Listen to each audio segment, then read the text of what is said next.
and I'm very, very grateful to be among you people this evening, and I feel very privileged.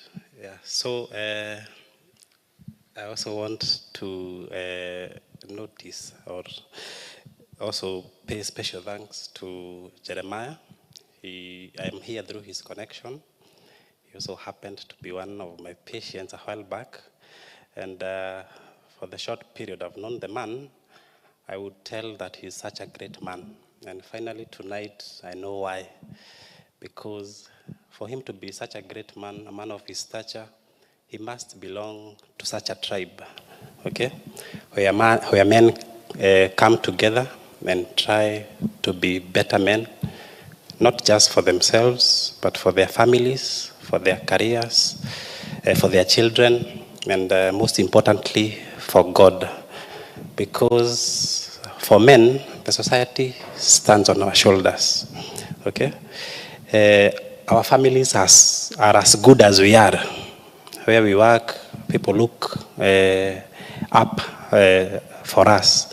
So, and if the society demands so much from us, if the society expects us to be great people, then that shows that a lot of responsibilities on our shoulders, and therefore we must strive every day to be great people. Okay, our families are depending on us, and for us men, we are not like another group of people who like complaining so much about how their jobs are very hard, how our works are very hard. Men never do that. Or is there anybody complaining here that bills are on the rise, economy is so tough? We don't do that. We just ensure that we provide, we protect, we lead our families without complaining, regardless of how hard it is. Okay? And one of the things that make us great people is what we eat. Because we are what we eat. You've heard that phrase before. Kila mtu amesikia hiyo. We are what we eat. So if you want to be a great man, you can only be as great as what you eat. Okay? And there is one very wise man who once said that if you want to change the world, you must start by making your bed. Okay? So before even you try to be a wealthy man, checking on your finances, if you want to go very far in your career, if you want to go very far in what you do, your purpose, you must start with the small things. And one of the smallest things that most people underlook is what they put in their mouth. Okay? Because for us men, we want always to be the ones who are helping others. I don't want you to reach a point where now the family has to take care of you because you are sick. Watoto wanaulizana nani leo atatoa dadi nje, hawatajua na wheelchair hawezi enda mahali. Because the world is drowning in chronic diseases. We have diabetes, we have hypertension. Reverend, unajua gani? A disease that was not there when you were a small boy, but now it's ravaging mankind. We know gout. Okay, who can tell me of another one? And they have very big names.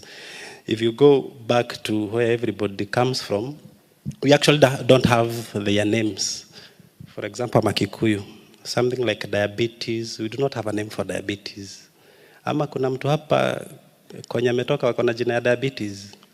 Nani from their tribe wako na jina ya cancer? Hypertension. Hypertension tunasemanga dhakame gotengera, damu kukimbia. That's a direct translation. That's not a name. Okay? Because these are new names. These are new diseases, sorry. Okay? These were diseases that were not there before. And what is making these diseases to be very prevalent? Unfortunately, it's because of preventable causes. Okay? These are things that we can prevent. And if you want to ensure that your family will never take care of you, your family will never have to pity you so much because of how you are sick, ensure that you have structures in place to ensure that you can protect yourself from these conditions because they are 100% preventable. Okay? So for us men, we are the leaders of our families, and at any given point, our families are trying to emulate us. Your son, if you have a son, you are the first man he's trying to be. And if you're not putting a good image out there, you are still the man who wakes up and takes a whole loaf of bread. You're still the man who gulps an entire soda. Okay? You know, some of these things, by the way, you just have to eat like a grown-up. You don't have to be a biologist. You don't have to be a very huge expert. Okay? Unafaa tu kule kama, wacha kukula kama mtoto. Okay?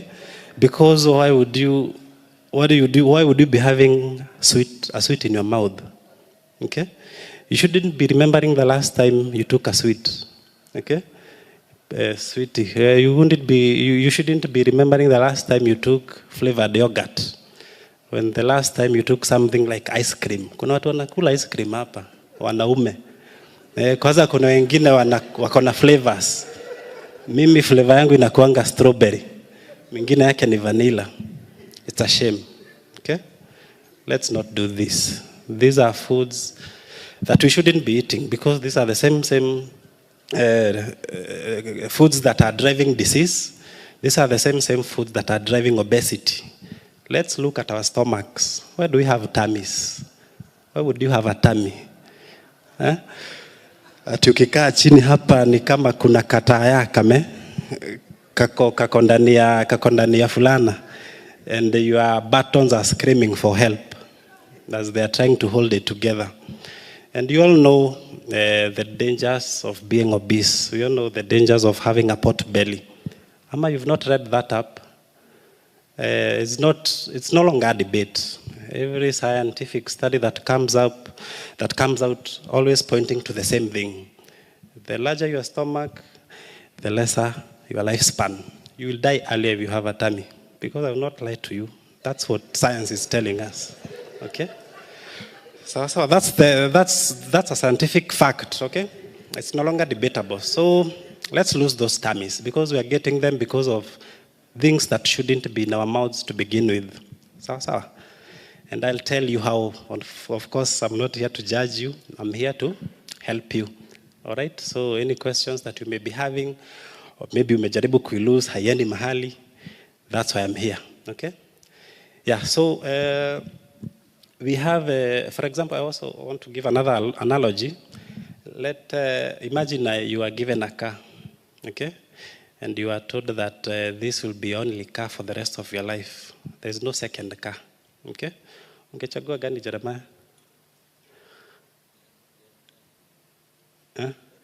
Range. Angechagua range. So tumpe range, and everybody here is given a Range Rover, okay? But you're told that would be the only car that you'll own for the rest of your life. What would you do? I bet you'd take care of it, right? So what are some of the things that you do to take care of that car? Sitaki kuwahanda sana. Watu wainue mikono before nianze kuzunguka nikiuliza hizi maswali. Yeah, you would do frequent servicing, probably in the best places that can be done. Sidio? Something else you'd do? Yeah. Yeah, take comprehensive insurance so that anything that comes your way, it's well covered. Something else you would do? Drive carefully. Yeah, that's great. Something else? The right fuel. You feed it with the right fuel so that its combustion remains to be very efficient. So if this car is the only one that you'll have, then you'll take care of it like you've all said. And that car is your body. Okay? There is no any other body you'll ever own. So you're supposed to be, like he has said, give it the right fuel. So why are you not fueling yourself with the right food? Why are you taking these very harmful foods? Because some of these foods, actually, I'm not here to teach you about them. You already know. All right? By the way, in my nutrition career, I rarely teach people what they're supposed to eat. I rarely teach people about nutrition. What I'm mostly doing is making them unlearn. Okay? Because there are a lot of maids out there. There's a lot of nutrition dogma out there. So, for example, just a hint on that, there is this saying that meat is bad, salt is bad. These are not true, okay? And now I know you are very safe now. You are very comfortable, okay? So we have a lot of maids. So I want everybody to know here that I'm here to unlearn you. I'm not here to teach you. I'm here to unteach you. And there is one also saying that says, the modern day illiterates are not those people who cannot learn, because everybody now is learned. The illiterate of today is that one man who cannot unlearn. Okay? So be ready to unlearn today. Yeah, so I want to start off by giving you a list of foods that are making us sick, that are making us sick as men.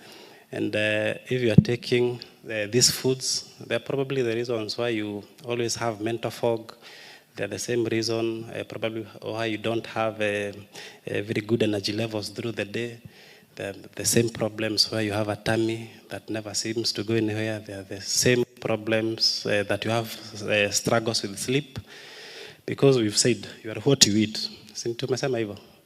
Yeah, so because what you eat goes a long way in determining your productivity, your mental clarity. It also goes a long way in determining your sexual performance. Okay? What you eat also goes a long way in determining the quality of your seed, or should I say sperm. So you are everything that you eat. So on top of that list, we have sugar. So if you've been taking sugar, I want you, by the time you're leaving this place, to have quit sugar. Tutafanya hivyo jameni? Tuachane na sukari. Because it's the reason why a lot of people are lying today in hospitals. They are the same reason why somebody is struggling with the hospital bill. Because here is another thing, by the way. These modern conditions, they're on the rise. And by the way, they have proven to be very good business. So the healthcare system is booming business nowadays.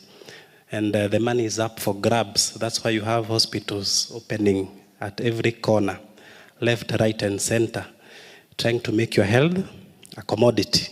That is the truth of the matter, okay? Yeah, they want a piece of their cake.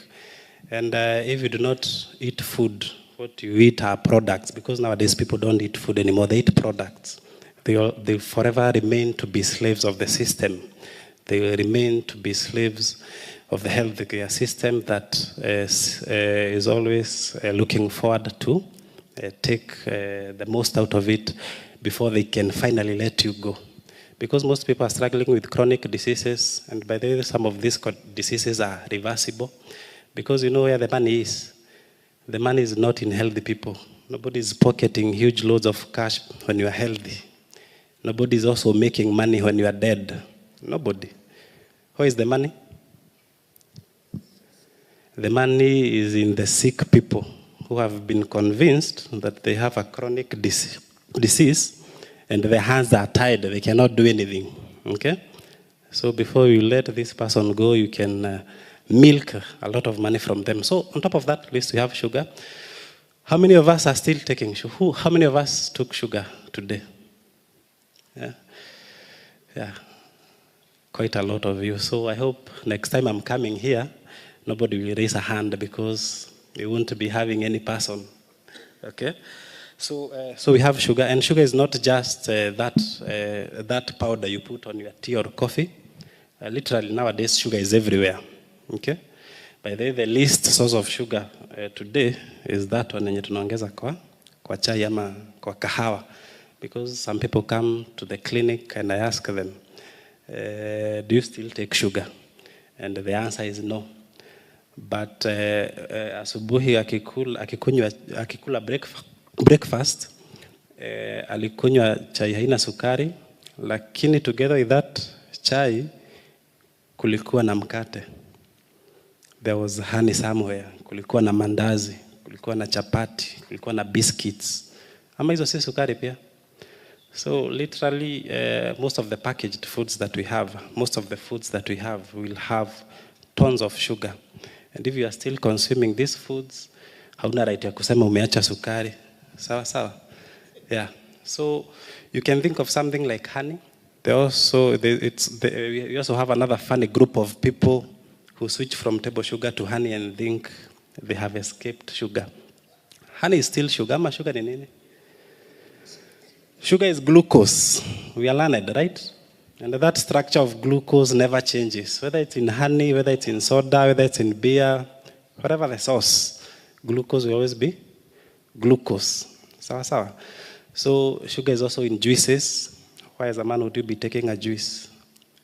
Sugar is also in soda. Because some of these things, by the way, I shouldn't be mentioning them because I'm talking to men, for God's sake. Okay? But I'll just mention them anyway. We have things like donuts. We have flavored yogurts. We have biscuits. What else have sugar? It's a long list. Most of the foods. If you enter any supermarket, 60% of the foods that you have there will have sugar to some extent. So sugar is on top of that list and you need to get rid of it. And sugar is bad for every organ in your body. Sugar is very bad for your kidneys. Most people who are on dialysis today, they're on dialysis because their kidneys failed. And what led to that? Sugar is on top of that list. Okay? Sugar is also very bad for your heart. Sugar is very bad for your liver. Because we have something we call fatty liver disease. How many of you have heard of it? We have fatty liver disease. And a while back, the leading cause of fatty liver disease was beer. It was alcohol. But nowadays, sugar has dethroned alcohol. Okay? Fatty liver is coming from sugar. Sugar is very bad even for your brain. Your brain cells do not run very well when your body is drowning in sugar. Even nails. Sugar is still bad for your nails. So if it's bad for your nails, which organ do you think is safe? So we have sugar and we have to deliberately lower our intake of sugar. So the other thing is refined carbohydrates or processed foods. And that's why I say as a man, you should get your food from the soil or direct from the animal.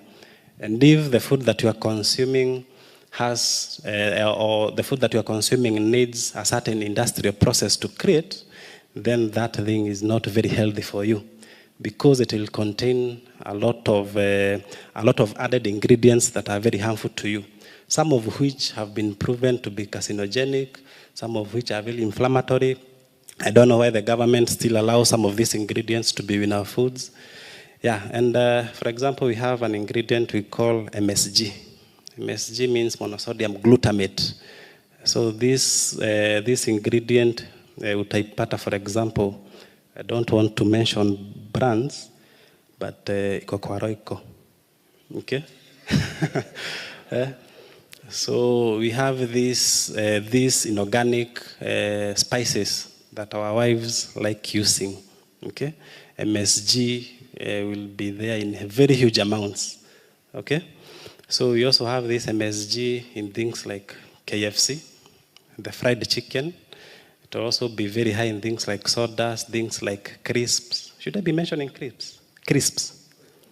Somebody taking crisps? Hopefully none. Okay? It will also be very high in things like, what do we call them? Easy fries. So MSG. So, but you can be able to evade MSG by simply taking your food directly from the farm.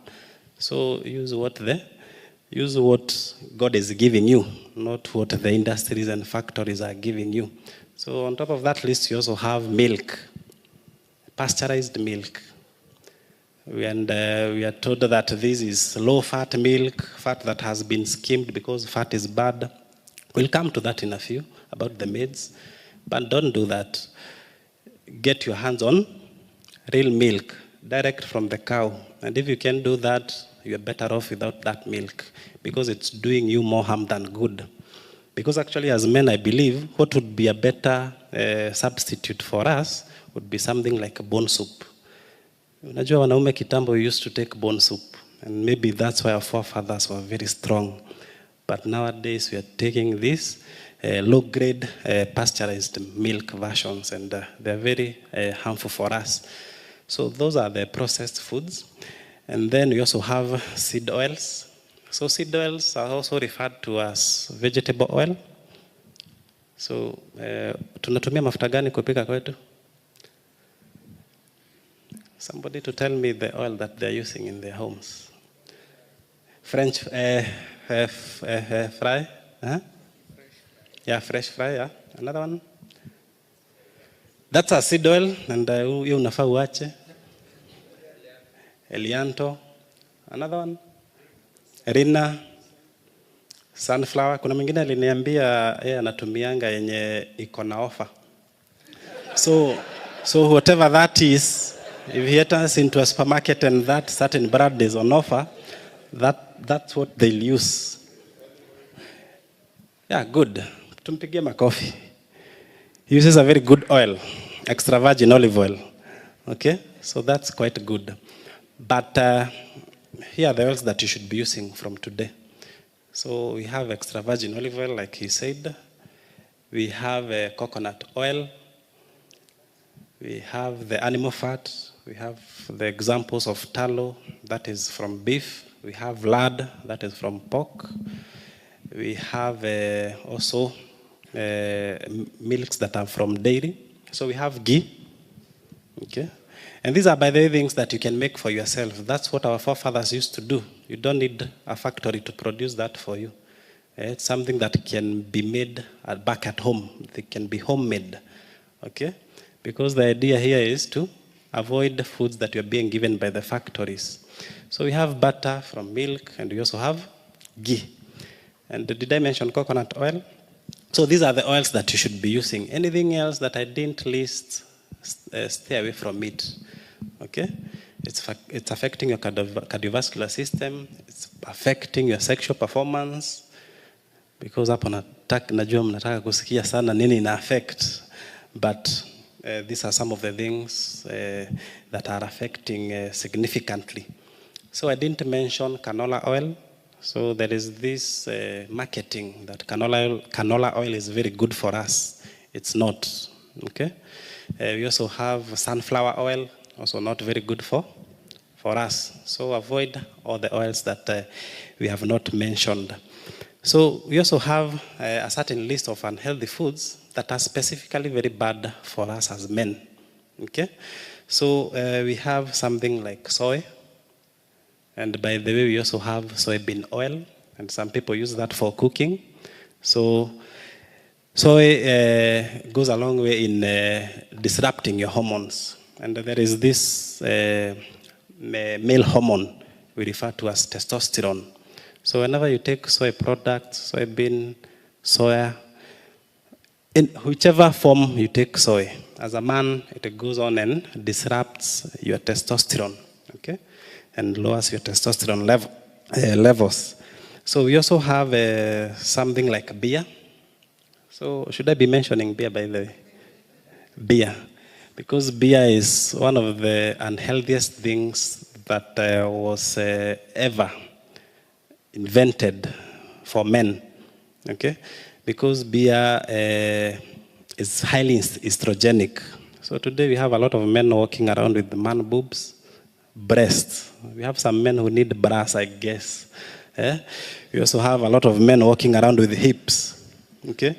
So these feminine features, and one of the reasons is taking some of these foods that are highly estrogenic, and beer is on top of that, on that list.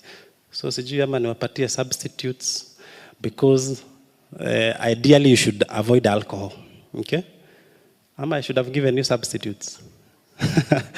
Nope. So it's best to do zero alcohol, but beer is the worst form of alcohol. So we also have the inorganic spices that I talked about. We also have rice. So a lot of rice that we have in the market, it's highly refined. It's pure white. Okay? It doesn't have a lot of nutrients to offer you. It's just starch. And we have these countries where rice is a staple food. For example, India, countries like Pakistan. And in these countries, one thing is very common, that diabetes cases are very, very high. They are at unimaginable heights. So you find that in some of these countries, in every 10 people you meet, 3 of them will be diabetic. Every adult beginning the age of 18. This is because the intake of rice is very high. And as a man, we were raised also to know the same thing, that rice si chakula ya mwanaume. Ama that's not what we are told. Yeah, so if you are rice, you like rice so much, you have to take it daily. You like it so much, you have to insist on your wife that wewe leo unataka mchele kama kawaida. Stop that, okay? Because it's highly glycemic, okay? Like a huge portion of that will be converted into pure glucose shortly after you consume it, okay? You find that its glycemic index is above 70. So that's quite high for those of us who know what glycemic index is. And then we have wheat. Tunapenda chapati sana, some of us. Wangapi tunapenda chapati? Chapati inapendwa na wanaume. That's something that I've come to learn. So, not just chapati, but any form of wheat. Because also, wheat is also very bad for your stomach. How many suffer from things like bloating? Every time you wake up, your stomach is bloated. A lot of flutters. So you have to excuse yourself every few minutes. So one of the reasons that, one of the drivers of this is wheat. Because wheat will have something we refer to as gluten.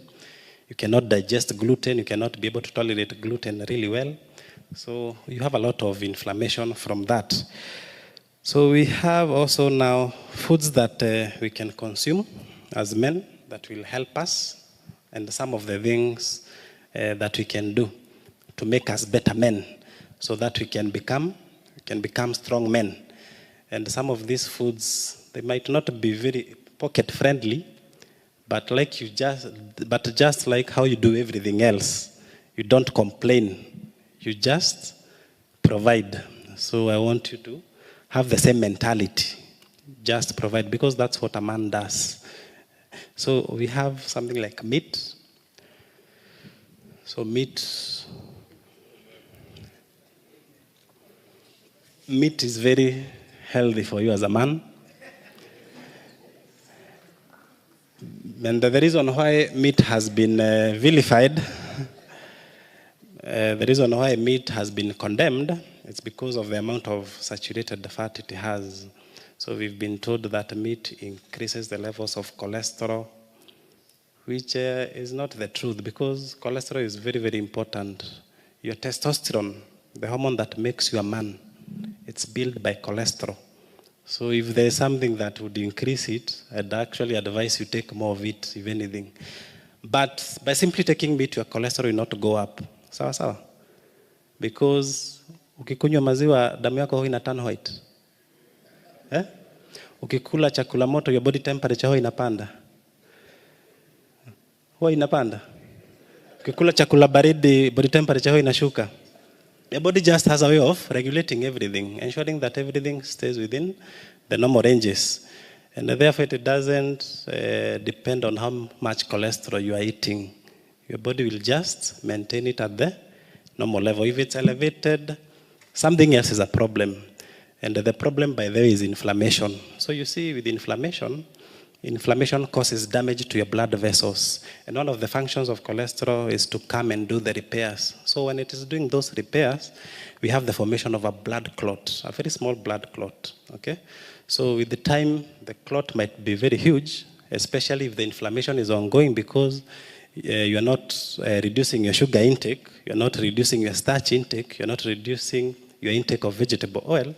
So with a lot of damage, we have a lot of repair that has to be done. So the cholesterol is coming to do the repairs that have been, are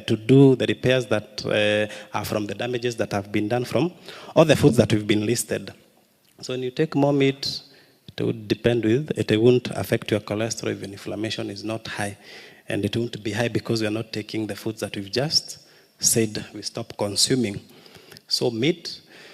So you can do red meat. It's no issue. You can do white meat. It's no issue. But we have funny people who remove the skin of the chicken. Okay? You don't need to do that. Sawa sawa. Eat the entire chicken.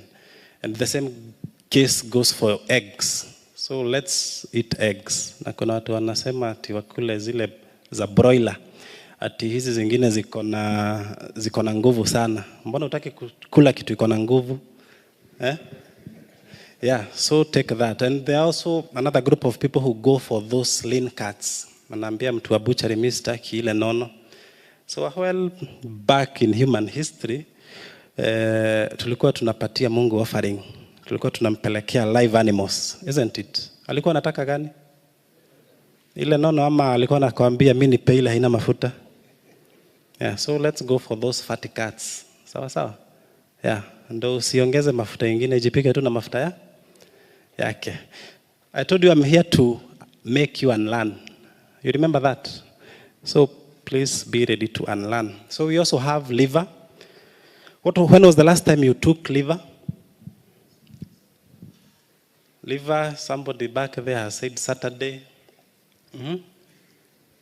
Yeah, so we need to ensure that you're also taking liver. Liver is a very powerful multivitamin. Liver is also very high in minerals. Okay?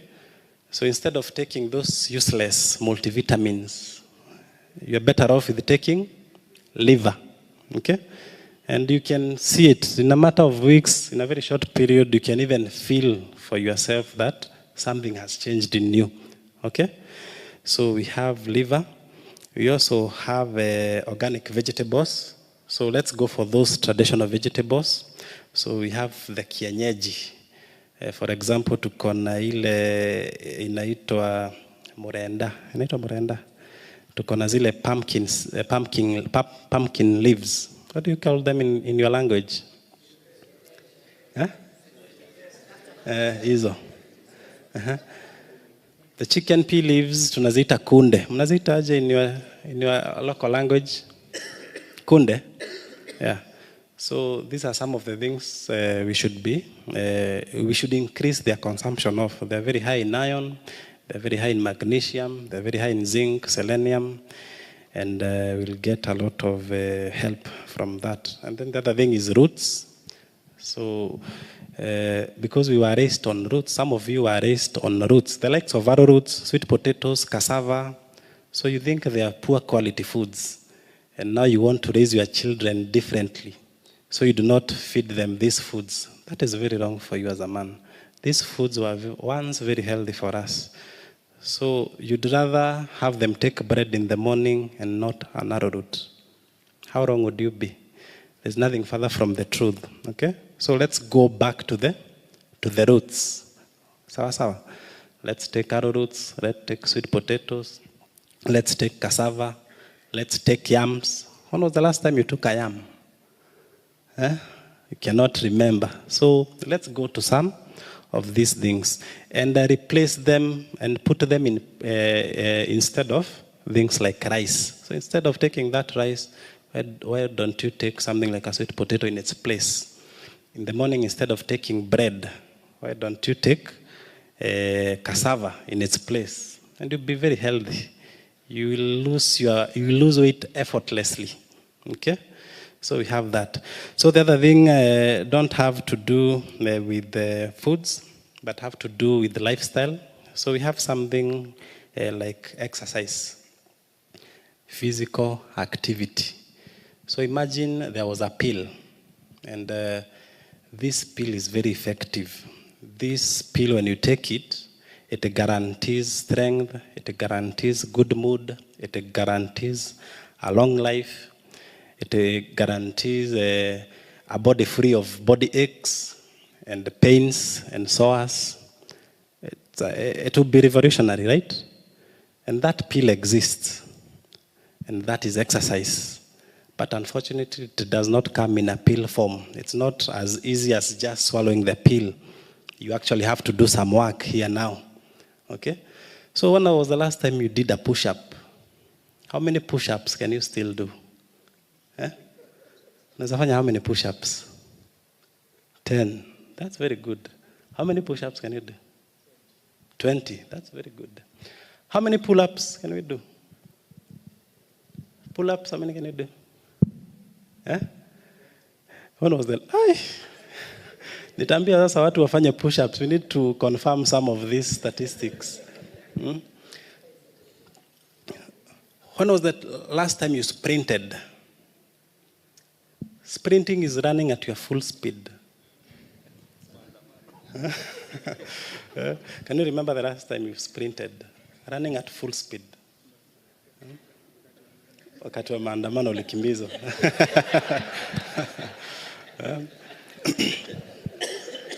So you see, there is a reason why God give us these functions. Okay?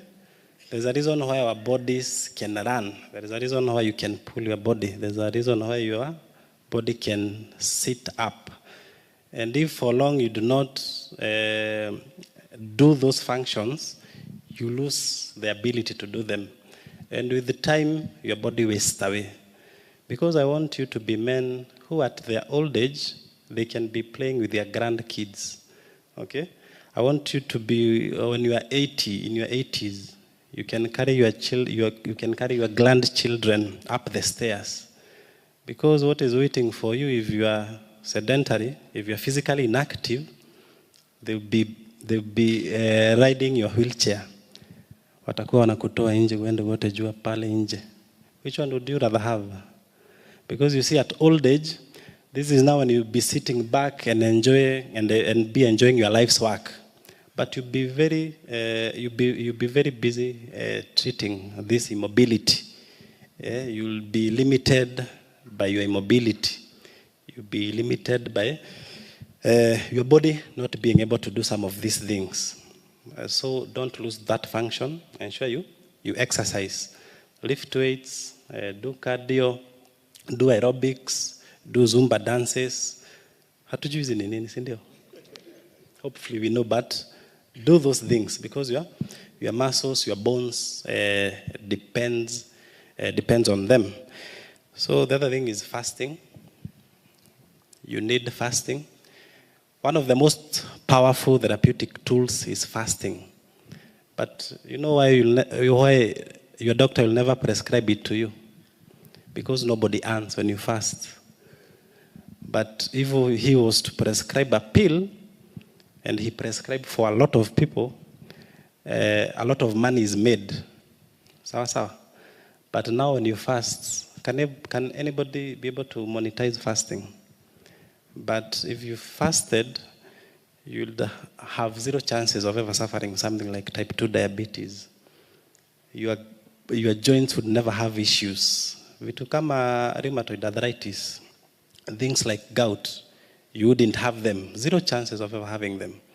And as Christians, we always try to emulate Jesus. What did Jesus do? Jesus fasted. Why are you not fasting? Jesus walked miles. Why are we not walking miles? Jesus carried the cross. Why don't we lift weights? Okay? Because we should always be trying to emulate Jesus. We should always be trying to do hard things. Because this also goes a long way in disciplining your body. Because if you don't discipline your body, it stops obeying you. Because your body is like a rented space, and you have to pay the rent. Sawa. And that rent is due every day. Not at the end of the month, not at the end of the week, but at the end of every day. Your body demands that you pay rent. Your body demands that you exercise. The body demands that you fast. The body demands that you sleep well. And you do all these things, and you eat right. So if you go for a very long period without paying your arrears, your body now turns against you. Okay?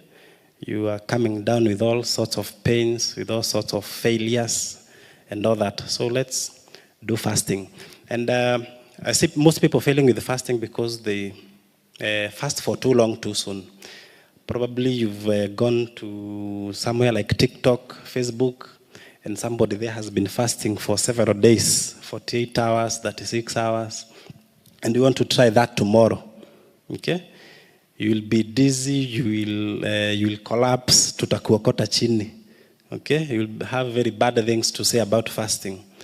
So something that would have helped you fails because you approach it the wrong way. So what I see working for most people is delaying the first meal of the day. It's very easy to do that. The other thing that you can do is eating your last meal of the day as early as possible. That's very easy to do. Because anytime you're not eating, you're fasting. We are all fasting here. Nobody's eating, right? But now, the fasting that we're talking about, we have some people eating. But what I'm talking about is prolonged fasting. What time do we take breakfast, most of us? My friend, what time do you take breakfast?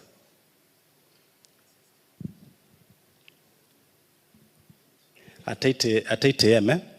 So it would be very easy tomorrow to eat at 9 a.m.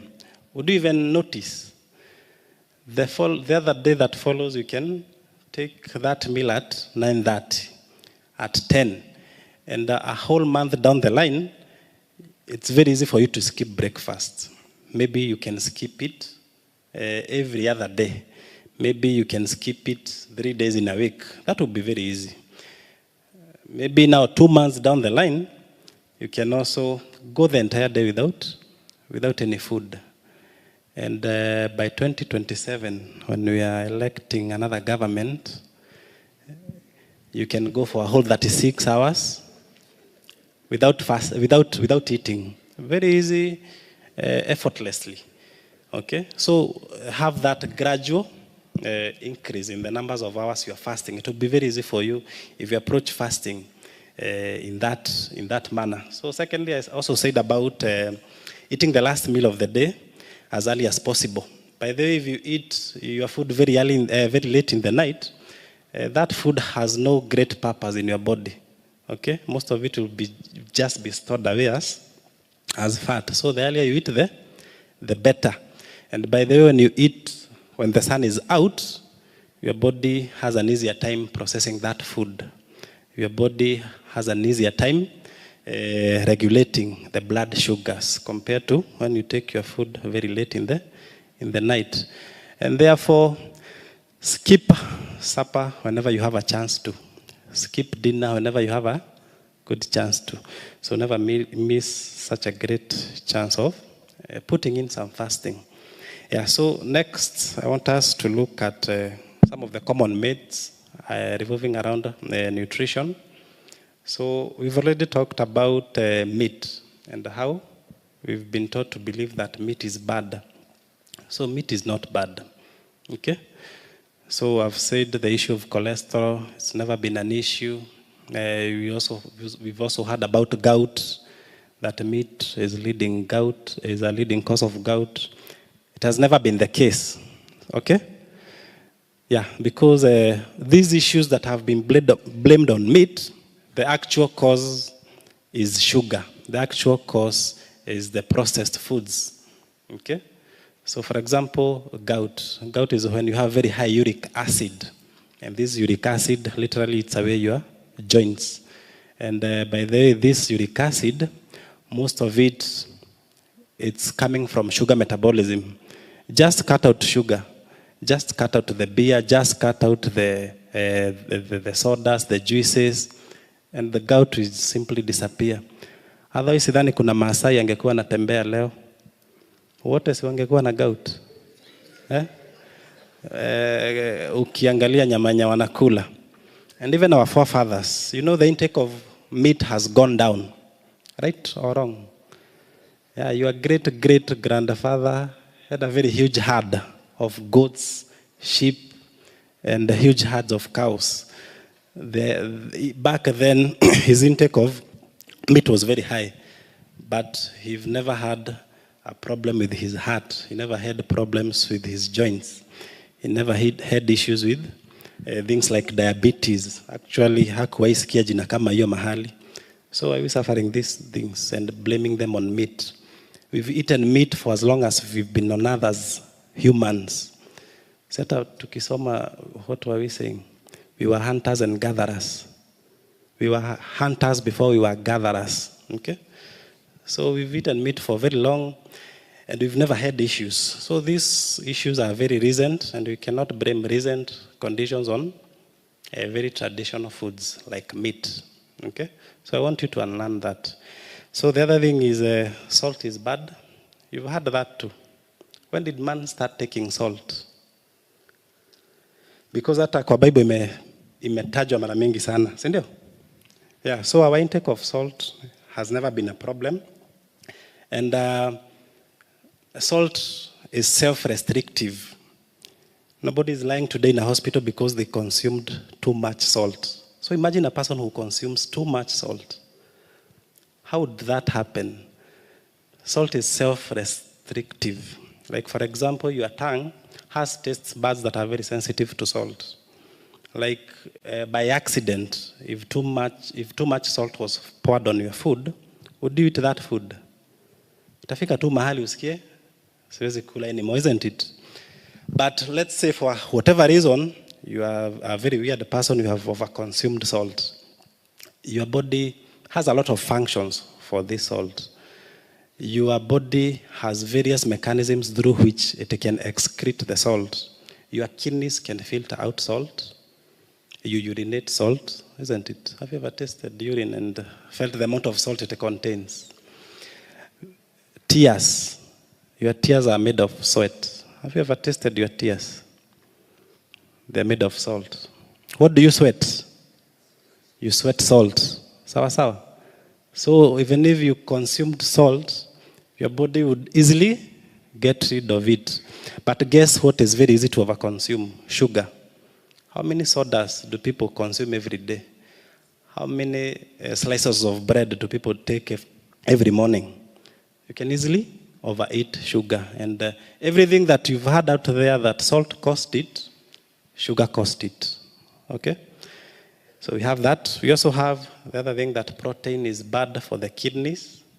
How many have heard that? That protein is very bad for your kidneys. You should go slow on protein. It has never been the case. Okay? Your kidneys, number one, they do not excrete protein. And if you find protein in your urine, then there's a problem with the kidneys. And that problem was not caused by protein. That problem was caused by sugar, by the way. So it all keeps coming back to the same issue. It keeps coming back to sugar, coming back to processed foods.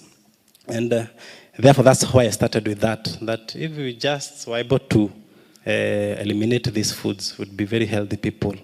Because actually health is not in what you are going to start eating. You'll find health, you'll find physical fitness in what you stop eating. Right? So get that right from the word go. So I see my time, because I have a long list of maids here. So I would like to leave it as at that. But other maids we have include that breakfast is the most important meal of the day. So that is never scientific. It has never been. This was just a marketing ploy by these companies that make breakfast cereal. So they wanted people to eat breakfasts before leaving their houses so that they'd make more money. Okay? And I don't know how that ploy ended up in the mainstream nutritional advice. So it's never scientific. Feel free to skip breakfast. It's the most easiest meal to skip. The other one is that being thin is healthy. So as men, by the way, don't be thin. I've said you don't need to be, you have to ensure that you're not obese, you're not overweight. But also, please don't be thin. Because you need to be strong. Kukitokea vita, you're supposed to protect your family. How will you protect that if you're very thin? Being thin is not healthy. Please be lean. Okay? Have some strength, have some muscle. Okay? Yeah, so be thin. And by the way, we have a whole lot class of people who are very thin, but just by looking at them. But deep inside the organs, deep inside the hearts, the livers, the intestine, the pancreas, the kidneys, they carry a lot of fat that you cannot see. And these people are called toffees. Thin outside, fat inside. Okay? So don't be thin. Be lean. Okay? Lean is different from thin. And therefore, I would like now to open the floor for Q&A.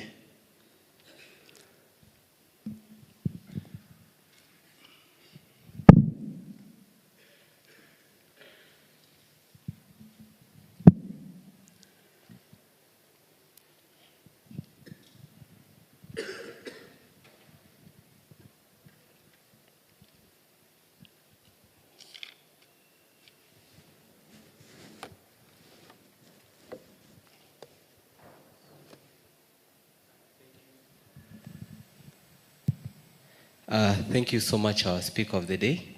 So I think we have all unlearned enough, and we hope to unlearn even in this Q&A session that we are going to.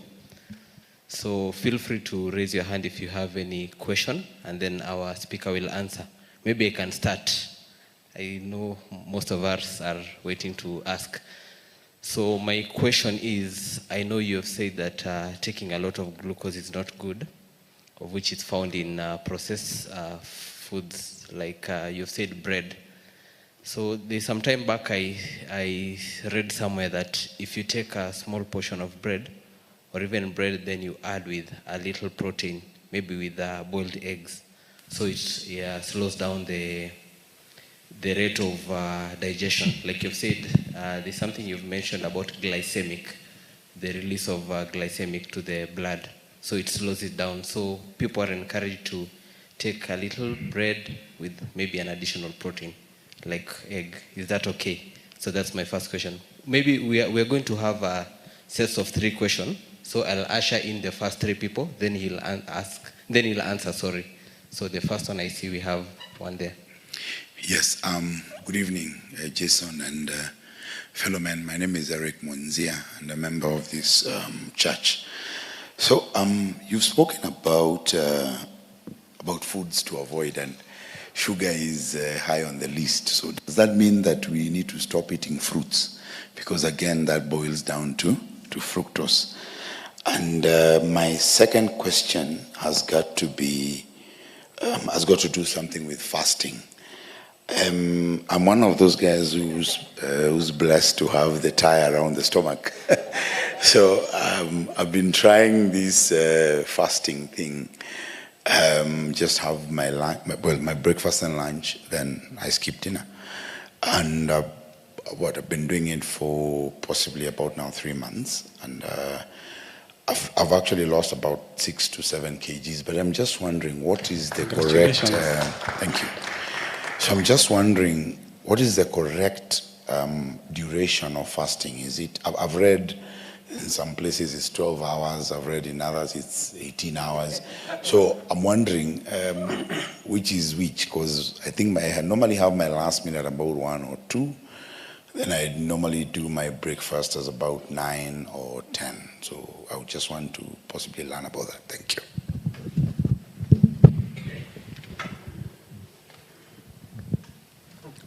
Okay, thank you, Jason, for the good presentation. Mine is about how do we attribute our men's lifestyle challenges to genetics, or maybe from your view as a doctor, DNA, because there are situations where I have friends who would be really trying all tricks of fasting and all a combination of tricks to see that their tummies and their tires are reducing, but they are not successful. So how do we attribute that to genetics? And as men, is there a way of mitigating against such? And then secondly, it seems like maybe you still have some content that you didn't share. Will you be kind enough to maybe share it with the leadership for the consumption of the other men? Thank you. Good evening, men. My name is Raymond. There is something that you didn't mention when you are discussing about food. I didn't hear about fish. That is the first one. The second one is about milk. Some of us really consume a lot of milk because of the place where we come from. And there is this thing you talked about, pasteurized milk. That one I've really not understood what happens when they pasteurize milk. Do they add additives? Do they do this? So we really need to know this milk that we have on the shelves. What happens? surely. I thought it's just a process and then the milk comes out. I think that is that. Another thing is, us men, we really love chapo. And because of this chapo now, what do we eat?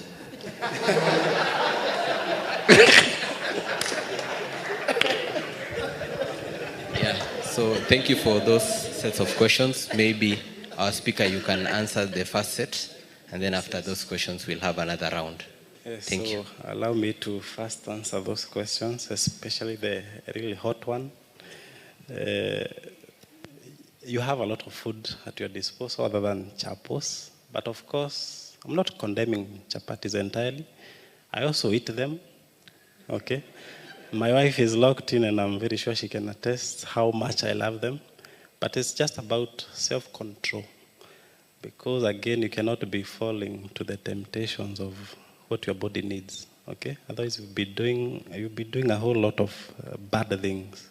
So it's just maybe trying to control the intake of some of these foods. Because at some point, you're a guest at somebody's place, you're at an event, okay? And maybe chapatis are really served well that day. So instead of saying no and having to say a lot of no's, then you can leave chapatis to such events. And maybe once in a while, have it yourself, which is no problem. But if you are diabetic, for example, if you are struggling with weight loss, if you are struggling with hypertension, very high lipids, probably now you want to be very deliberate about it, because the more chapos you take, the more chapatis you take, then the more unhealthy you will be. The more difficult it will be for you to achieve your health goals. So that was one question you asked. The other one that good gentleman asked was about milk. So I have no problem with the whole milk direct from the cow. But if now it has been processed, then it loses much of its value. Because most of the milk naturally comes with certain enzymes that help in you digesting it, that help in you being able to absorb that. And then with pasteurization, these enzymes are destroyed. And actually, most of these compounds are unavailable to you. And then they also they strip off very important compounds from this milk. For example, fat. Because actually, for every processed milk, there's that threshold that it should meet. It shouldn't contain fat beyond a certain level. And if you're taking milk that has been stripped of some of these things, then you miss out on a lot. And another thing with the processed milk is the standard of the milk. Because actually, some of these producers are not very good producers. They are not good Christians like you. So they use rejects sometimes, okay?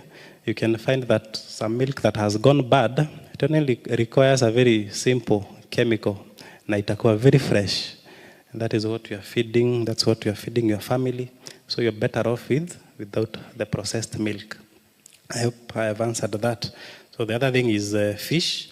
Somebody asked about fish. I didn't mention fish, sorry for that. But fish is very, very important. It's very healthy, especially in omega-3, which is very important for reducing inflammation, for our cognitive function, and all that. And that also goes in other seafoods. So especially for us men, we should be very high consumers of oysters. You know oysters. So oysters are very important for you. They are very important for your testosterone production, for your sperm production. They have very good compounds that help in thyroid function. And that, of course, goes a long way in your fertility and all that. So oysters, fish, plus other seafoods are very healthy for you as men. But avoid cooking them in vegetable oil, okay? Because, for example, omega-3 is very delicate. And even now, the reason for you taking fish is omega-3. And sasa boil. By the way, you boil that fish, karibu ikufe tena na isha kufa. Eh? Yeah. So now if you boil it in, for example, the seed oils that we just listed, you've destroyed that fish. Okay? You're better off without that fish. Just saute your fish with minimal cooking, just over the pan. So avoid overcooking fish. I see most people doing that mistake. So somebody also over there asked about sharing notes. I'll share with you a PowerPoint presentation, and it can be shared with the rest of the group. Somebody asked about genetics and how they affect our health and how they can be optimized to find the right diet. So before you bother so much about genetics, first focus on avoiding those foods that we listed, and probably never need to know what kind of diet aligns to your specific genetic makeup. Okay, so and don't blame genetics. Sometimes we're very quick to blame genetics. Ati kwetu tunakuanga wanono hivi. Okay, ati the obesity runs in our families. No, it's because nobody runs in your family. Okay, so eat right, because it's not just genetics that are passed down to us. Okay, what is also passed down are habits. Okay, because now, for example, how you are teaching your kids on how to eat, that's how they probably be eating for the rest of their lives. That's what they'll pass down to their children too. And probably this is the reason why we struggle with certain conditions in our families, not because of genes, but because of the dietary habits and lifestyle habits that are passed down in the families. So the other thing is somebody asked, Daniel asked about taking bread together with the protein, that it might help it be less, be a bit more healthier. And I can sum that with the issue of cigarettes. We know cigarettes, eh? And kuna zile cigarettes zinakuanga na filters. Na kuna zile cigarettes hazina zile filters. So which one is better? Eh? None, okay? Just because a cigarette contains filter doesn't make it healthy now. The correct thing would be to do would be to avoid the cigarette entirely. So why don't we avoid bread entirely? Because it's not a food that we need. It's not something that we have to survive on. Okay? And the issue with today's bread, it's that it's highly processed. I don't know whether you've ever bothered to look at some of the ingredients in bread. Have you ever bothered? We have something like calcium propanoate. Calcium propanoate is a preservative. It's also used in building. So anywhere you have any building, anywhere you have the combination of cement, sand and all that, there have to be some calcium propanoate. So this is what you are taking in your body. And this takes a huge toll on your stomach, on your guts and integrity. So you're better off without that. Take the protein instead, take the vegetables instead. And there was somebody else who asked about fasting, which is the correct regimen for fasting. So when it comes to fasting, there is no one size fits all. So it's just a matter of doing what works for you. Okay? So like you've said, you are 3 months into the fasting. So that is what is working for you now. Probably another 3 months down the line, you'll be able to fast for longer without having to struggle. And that would be the right thing for you to do at that point. So don't fall for what is going on social media. Somebody is saying that 18 hours are the best, 36 hours are the best. No. What I'll just advise you is that don't go beyond 72 hours. You don't need to fast beyond 72 hours. Those are 3 days. So as long as you're within that range, you're okay. As long as you can be able to go for any number of hours within that range, without much struggle, without having to struggle with things like headaches, things like dizziness, then you're good to go. Yeah, thank you so much for the insightful answers. I welcome another round of questions, so you can raise your hand. I see Monguti, then I see one there, and then one there. So those 3 first. So Thank you for that insightful session. I just have a very one question actually. It's around the current preservatives we have, that is fridge, and then the technology things, the fridge. So you buy meat like 5 kgs, you want to put it in the freezer. So we have had stories like hiyo chakula ya fridge ni mbaya and that. Microwave, kupasha chakula na microwave. We currently have an electric pressure cooker whereby you can cook things very fast with it. So is it advisable for us to use such kind of things on foods?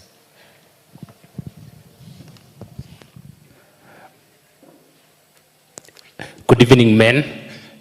Yeah, my name is Victor, and I have 3 questions for this session.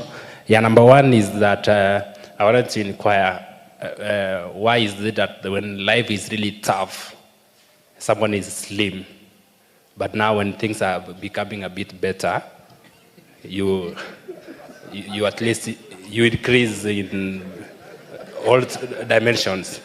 Yeah, so is there a way you can really advise us on that a bit? Yeah, and then number 2, as you are talking about those oils which we can use while we are trying to cook, I just went online and looked into Naivas, and the price of extra virgin oil per liter is 3,600. Honestly, with this economy. Maybe, sir, you can... I don't know. Is there a better substitute, honestly? Because with the current economy, truly, my brother, it's tough. Or we can use our normal Kimbo with moderation. Then lastly is about, it happened we are coming from zones, like my brother said, which is high in milk. Now, we have our grandmothers and our mothers. We haven't seen them doing some monkey business about maybe processing the milk. Now, say something about the mursik. Thank you.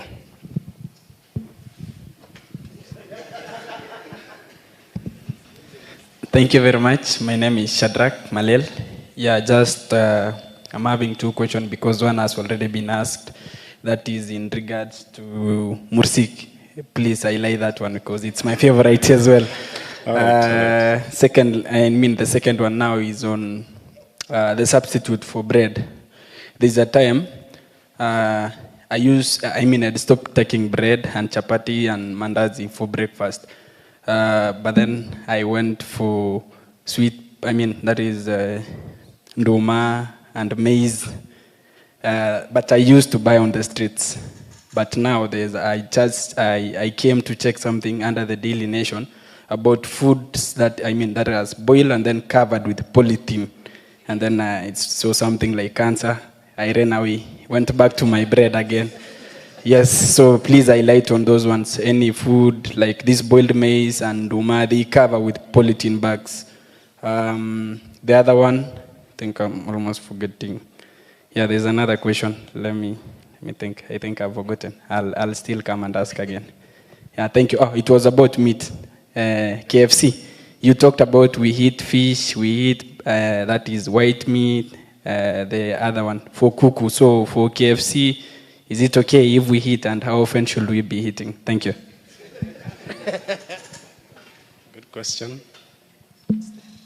Okay, thank you. My name is Andrew. Thank you, Jason, for that. I have some question on the issue of the chemicals that are used in most of these, like plants and even in animals. I had a discussion some few months ago that the chicken we eat is 35 days old. When I go back home, I find 35 days old chick, hata ijamea manyoya. But now, we have it in being sold to us, which is 1.5 kgs to around 1.8 kgs, and we're eating it 35 days old. What do you say about that?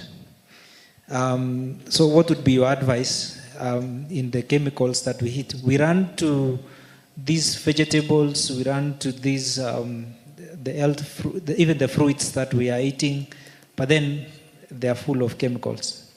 Even the milk that we take directly from cows, sometimes the cows are forced to produce milk by being given some certain types of food. The other one, you talked about, I'd not arrived, but I was following up online, and I heard you say men eating like children. So what do you say then about our children? Are they safe? If we should not eat like our children, then are our children safe? Then you talked about things to do with fries, crisps, and all that. What would be then your advice on homemade ones? If we can make our own fries, if we can make our own crisps at home, is that safer? Thank you. Thank you. Andrew? Maybe just to add one more question. My name is Victor Boyo. You mentioned us eating organic vegetables. We are in Nairobi and we have heard they don't come from the soil, they come from the sewage. So any comment on that? Thank you. Thank you. My name is Charles Mutai. Let me add just one question on milk. We are lovers of milk. Okay. Go ahead. Though milk refused me, I didn't refuse milk. What do you tell us about the milk that we have in Nairobi? People buying a ball box because it goes for like several months. Because when I used to have milk, you could buy a packet cannot even last a day. It goes bad. But the current milk we have, it's a long life. It takes even months. Tell us about that. See, we have many questions. I'll allow one, and then our speaker will answer them, and then we'll go to the other one. So, Elder. Thank you. Mine is just to appreciate what you are telling us. But what is very critical also, let's look at the flip side of the status when somebody has put on weight. I don't know whether it is genealogy. So that also we appreciate, the status in the society also must be factored in. So, thank you for those questions. I'll allow our speaker to answer, but there's one question that someone has passed to me. You can add there, then you'll answer. So someone is asking, what about fruits? Now that you advised us against sugars, what about fruits given that they have also sugars? So you can answer those questions. Then we'll go to the next round of questions. Okay, thank you all for very insightful questions.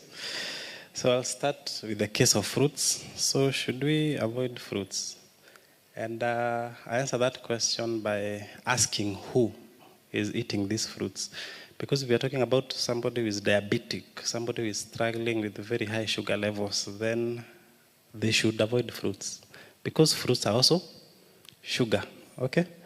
And of course, if you have the likes of other metabolic syndrome, for example, we have very high triglycerides, which the driver is also sugar, probably should also do away with fruits. And one funny thing about fruits is that the modern day fruits are nothing but natural, okay?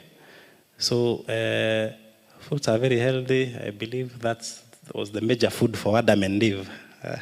But the fruits they were eating back then, they're not the same fruits we have in our markets today. Because number one, fruits are supposed to contain a lot of fiber, and this fiber is supposed to take care of the digestion process, the digestion duration. So if a fruit lacks enough fiber, then within minutes, or within seconds, should I say, it has been digested into pure sugar. This sugar is already in your bloodstream. And now with the modern agriculture, we have a lot of fruit hybridization. So fruits are being manipulated genetically. And with also with the manipulation, you find that fruits are no longer seasonal. Because nature is always trying to protect us. God is nature, right? And that nature is always trying to protect us. So because fruits have sugar, nature has made it in such a way that if you eat a certain fruit at this particular period of the year, you will not find it until 2026 in such a similar period. But I don't know how many times you go into the market and unaambiwa oranges are not in season, bananas are not in season. They are forever on season. So making a fruit produce out of its season, a lot has to be done to that fruit. They have to be genetically manipulated. They have to be grown with a lot of chemicals. And remember, the farmer is going to the farm to make money, not to make you healthy. Okay? So they have to come up with a way of making these fruits sweeter so that they move faster in the market. I don't know whether you remember a simple fruit like watermelon. The first few days you took watermelon, probably you didn't like it. Or did you? Because I can remember it was just the other day. So every time I saw my mother coming in with this watermelon, I would wonder why ni pineapple amekosa huko kwa market. Because the watermelon was it was a bland fruit. It was not very sweet. But what is the taste of the current watermelon? It's very sweet. Yeah. So be the judge for yourself. Fruits are no longer natural. If you want to be safe with fruits, go for those wild-grown fruits. Those you find in the wild where nobody is interested to hybridize them, where nobody is interested to genetically manipulate them. But if you don't have diabetes, if you don't have a broken metabolism, you can enjoy fruits once in a while. Okay, it's no issue. But what I can tell you for sure, avoid blenderizing them. Don't blend them. Take them as whole. Don't juice them. So I've answered the case for fruits. And somebody else asked about packet milk. And I'll combine that with somebody else who still asked about vegetables. You're not very sure about the vegetables you find around, especially in urban areas like here, Nairobi. There's also somebody who asked about cows and the kind of milk. Even if you're getting this milk directly from the cow, probably we still have some chemicals in the milk, depending on what the cow was fed. So I'll answer those questions together by saying that sometimes you cannot control everything. Okay? Kwani Mungu atafanya kazi gani? Do the best that you can. Okay? Do the best that you can to eat healthy. You cannot you cannot ensure that what you are taking has been produced organically at every point of that way. So just do your best.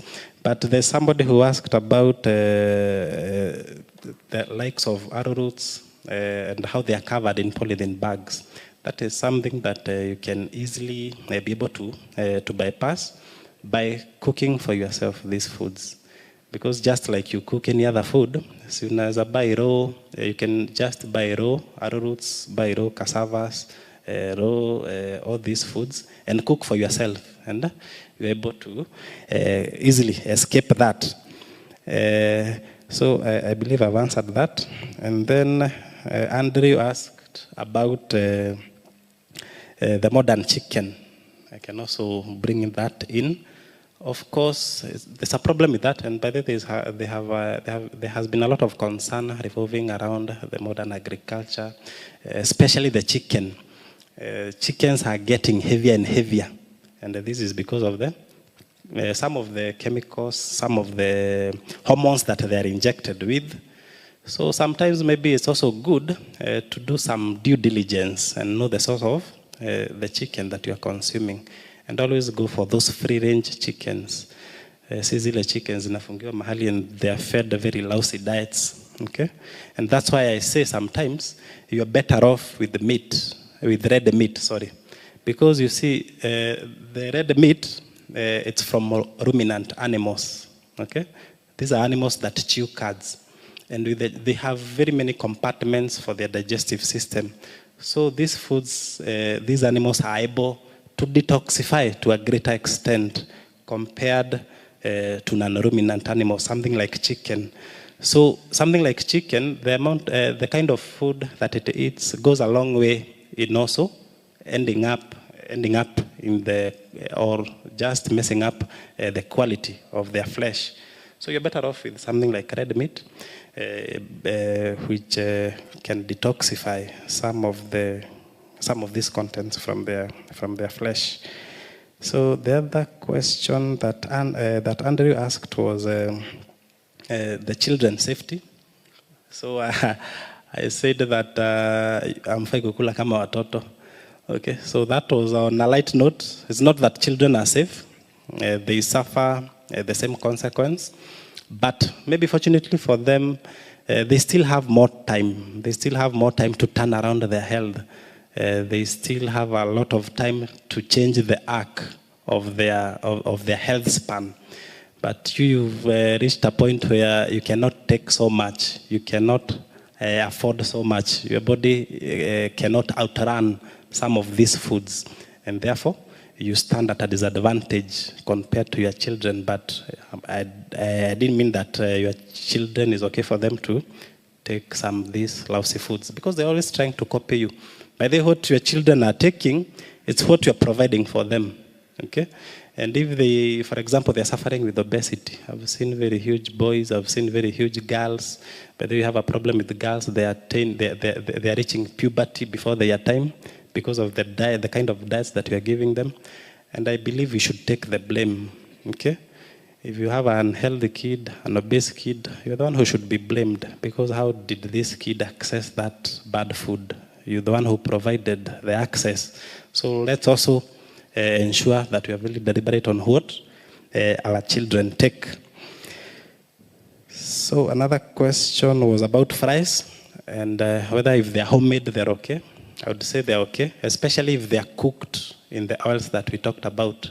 The coconut oil, the extra virgin olive oil, the crisps. If that is what you cook in them, then there are no problem, okay? It's no problem, it's no issue, because they will not contain these lousy preservatives that you normally find in the packeted versions. And also the kind of chips that you find in the streets, the vegetable oil that has been used to cook that has been fried and refried, maybe of a couple of days. And this fat is very unhealthy. It has turned into trans fats, something that is very unhealthy. So if you're able to do that back at home, it will be well and good.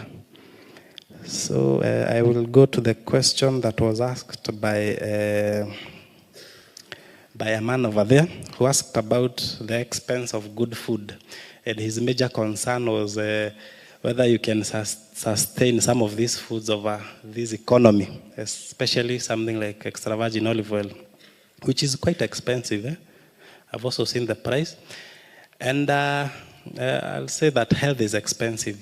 Health is not cheap. If you want to be healthy, you must be ready to dig into your pockets. But guess what is more expensive? Being sick. Okay? Have you seen a hospital bill, how it's broken down? And it's summing up to something like nearly over $1 million, and you've just been there for a few days. So I'd say being sick is more expensive. That's what you should not be ready to afford. Plus, if the concern is extra virgin olive oil, we have cheaper substitutes. For example, we have animal fat. Animal fat, sahi, it's going for around 400 bob per kg. That is quite cheap, right? Yeah, you can use that if you don't mind the taste, because most people have a problem with the taste, but it's very cheap. So when everybody else is complaining about how vegetable oil is expensive, you're just smiling because you're just going to your local butchery and ordering a whole load of tallow at a very cheap price. We also have ghee. Ghee is also a bit cheaper compared to to the other oils that we listed. So there is your answer. And then we have somebody who asked about fermented milk. And there was a lot of concern revolving around milk. I see we've all befriended milk so much. So I'm a huge advocate of cultured milk. So do cultured milk. And the best cultured milk is raw cultured milk. So don't go for that, maybe Brookside's Mala, for example. Do what our forefathers used to do. You just take fresh cow's milk, unaifungia kwa kibuyu, a few days it's cultured milk. Because the sugar in milk will feed the bacteria that makes the milk ferment. And therefore, it will have little to no sugar, which is something very good even if you are diabetic. So you can take cultured milk, and I believe Mursik falls on that list. So just avoid adding sugar to the cultured milk. So that's the answer. Be very huge on taking the fermented milk, and do it for yourself if you can. Yeah, and we have somebody who asked about preservation, whether if we take foods that have been refrigerated for quite some time is an issue. It's not an issue. We've always been preserving foods. So if we've been preserving that food, it has not been contaminated, it's still fresh, don't be afraid, okay? Just consume it. It's no issue. We also had the question of something like a pressure cooker. Now, this is not preservation, but a cooking method. So this affects the availability of some nutrients. So you might find that with some cooking methods like pressure cooking, the nutrient profile of a certain food will go down. But it's no issue health-wise. You just miss on some of the nutrients that you'd have otherwise gotten if you used a normal cooking method like boiling. Yeah, so that's it. And then we have, why do we gain weight when life is good, when we are very comfortable at life? And this points to, you see, when we have different ways of how we respond to stress. For the greater majority of people in our setup, when we are stressed, our appetites are not as good. When life is going on very well, we have very good appetites out of nowhere. Okay? So this points to that. Your level of appetite in different economic times or different levels of life. Probably when you are very comfortable, you have a very good job, you're able even to access more and healthier food. Probably that explains it too. Yeah, so have I missed any question? Somebody also asked about, this was Shadrach. I almost forgot about this. It was a very good question. You said that I talked about meat and it's healthy, so is KFC a problem? And the KFC is a big problem because they will add a lot of preservatives. By the way, some of these companies are trying to make their food as addictive as possible. They have a department of food scientists whose only job is to make that food addictive, okay? So that you are hooked onto that food. That's why you have some people who keep going back there. I only do KFC and not any other. I only do this and not any other. Why? Because they have a certain ingredient that you are addicted to. So KFC does not cut it. Do the normal meat, do the normal fish, do the normal chicken. Avoid these lines of processed meats and fast foods. Yeah. Yeah, thank you for those answers. Our time is far gone, but I'll allow only one last round of questions, and I'll restrict them to 3. So I've seen one hand there, 2, 3, 4. The last one. Only those 4. My name is Robert Kangoko. My question comes on Anne. You have talked about Anne. The process which that Anne is being made by those bees. And now you are saying that Anne is part of the sugar. But if you look at our forefathers who used to take those Anne, it is quite that their health are very good. So are you saying that honey is bad? Secondly, my question is, you are talking about cassava and the sweet potatoes. In the village where I come from, you can only eat, you can decide to eat cassava when it is raw. You peel and you eat, and you get the taste of sugar inside it. Even the sweet potatoes, we eat it raw. And does that make sugar, that cassava, that sugar in cassava, also another issue with sugar? That is my question. Thank you. So my name is Kenneth, and I'll ask one question for the sake of time. And mine is on the area of herbs. You haven't touched on, is it necessary? Right from the basic ones, talking about the garlics, the gingers, to the most sophisticated, like the ones being peddled by the Maasais.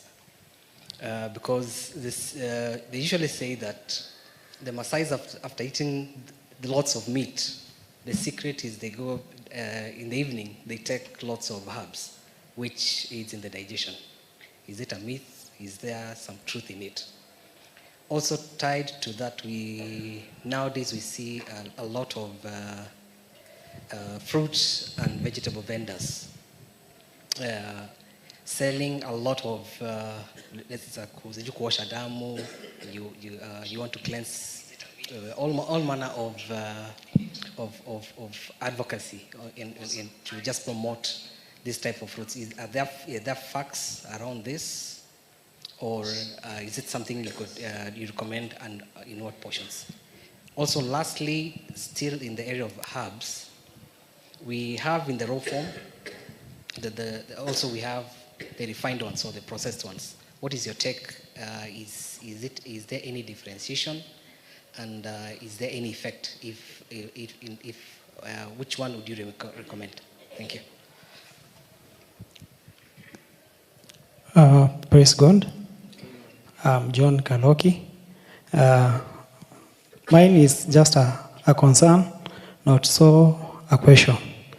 And my question is, why do we find, we as men, or in most cases, after a short call, we find ourselves having a bell ringing exercise?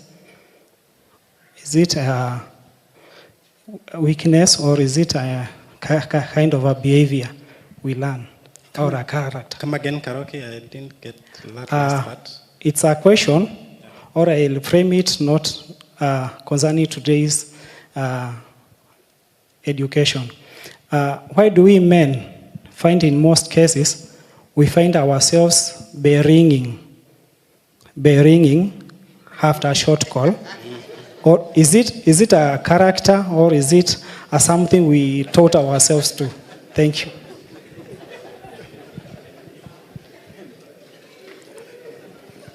Okay. Now, this is thank you so much for your presentation. I have only two questions.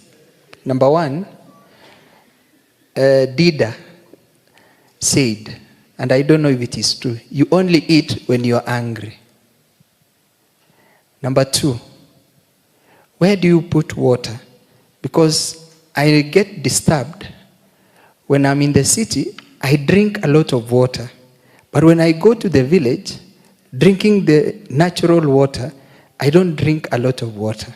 So what is the concern? Because people are doing business, and it seems people have got into water business. They have actually added some addictive components. Thank you for those questions. So, Karibu. Can answer. Yes, thank you very much. I'll start with the last question there about water. And he has said how he has different experiences with water when he's taking it in the urban versus when he goes home, back in the village. I don't want to believe that we have addictive compounds in water yet. Probably still coming on the way somewhere, but I don't believe we are there yet. probably it has to do with the amount of water that you lose when in the city. Maybe you come from a very cold area like myself, and when you're there, you don't sweat as much. Plus the activity there, not very strenuous. Maybe here you have to walk around in heat. So it has probably to do with the amount of water you lose that is dictated by the environment. So maybe that can explain that for you. And if you are sweating more, you need to take more water. There is no, by the way, one size fits all on the amount of water that you should consume. So you've been told probably it should be 8 glasses in a day. It's not. It depends on your need. So if you are thirsty, go ahead and take water. If you are not, you don't need to force yourself to take water. Yeah, and by the way, if you are losing a lot of water, for example, a while back, it was very hot, and most people are complaining about headaches. So when such times come, ensure that you add some salt to your drinking water, because actually the headaches are from you losing the electrolytes. Some of these electrolytes like sodium, potassium, chloride, you lose a lot of them through sweat. And if you do not replenish them, you might end up suffering some dizziness, suffering some headaches and all that. So to help with that, you can add some salt, especially Himalayan pink salt. So pink salt, you'll find it has a wide variety of some of these electrolytes, because the normal table salt we have only contains sodium, chloride, and a bit of potassium. But you find that the pink salt is more diverse. It have things like magnesium, boron, and so on. Yeah, somebody, I believe that this was Karoki, who asked about the bell ringing thing. So I'd respond by that. I don't think it's an issue if I got your question correctly. But this is not really my field. Probably somebody to answer that question would be a urologist. But I don't find an issue with it from where I sit. So the other thing was Kenneth. Kenneth asked about a whole range of questions revolving around herbs. So herbs are really healthy, and I talked about how we should switch to organic herbs. And by herbs, I mean spices. So something like turmeric, something like ginger, we have garlic, and all these other ones, the red pepper, and all that. So be a huge partaker of those. They have very important health benefits to our bodies. Just avoid the processed versions. If it comes in a packet, if it's branded, it's probably processed, and don't consume it. Because this has, remember what we said in the beginning, get your food from the soil, okay? Don't use food that is being provided for you by a factory somewhere. So if you got that ginger, that garlic directly from the soil, go ahead and use that. Just avoid the branded versions. They are processed. They contain a lot of preservatives. They contain a lot of harmful ingredients. And he also asked about these other confiscated herbs. Unfortunately, I'm not a herbalist.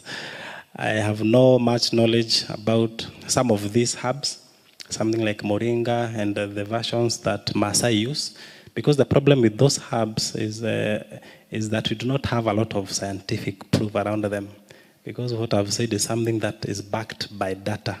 But now when it comes to such kind of herbs, not a lot of scientific studies have been done on them, and therefore we do not have proof, for example, that they are helpful in various medical conditions. And then we also have the fads. You asked something about fad, because these are fads.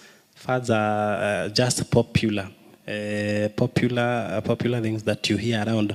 For example, detox.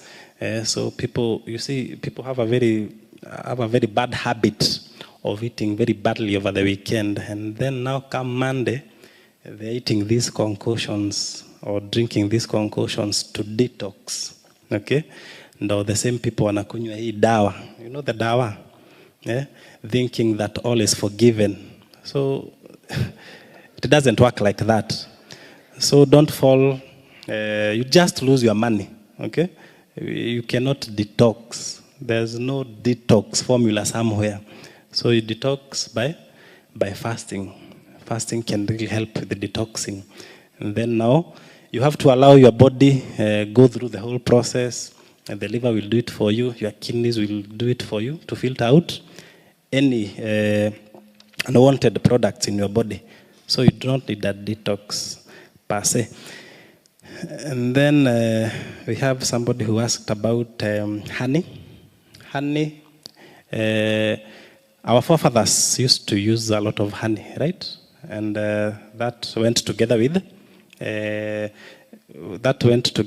the herbs. Sometimes they used to take very bitter herbs, and maybe now to just improve on the taste, they would add some honey, isn't it? Yeah. So such honey for such things is not problematic. But now the problem with modern day honey. The modern day honey, you think it's 100% honey. It's just 55% to be specific. It's 55% honey. The rest is just the normal sugar or something worse. So you're better off without it. Okay? Yeah. But sometimes you can use honey, for example, if you can get your hands on real honey that you are very much aware that is 100% honey. Sometimes it will help with something like colds, something like flus. We have some studies that have shown that it's actually beneficial for that. But if again what we are taking is this, not actually honey, then you're better off just curing the flu or the cold using other methods instead of that. Just let it rest.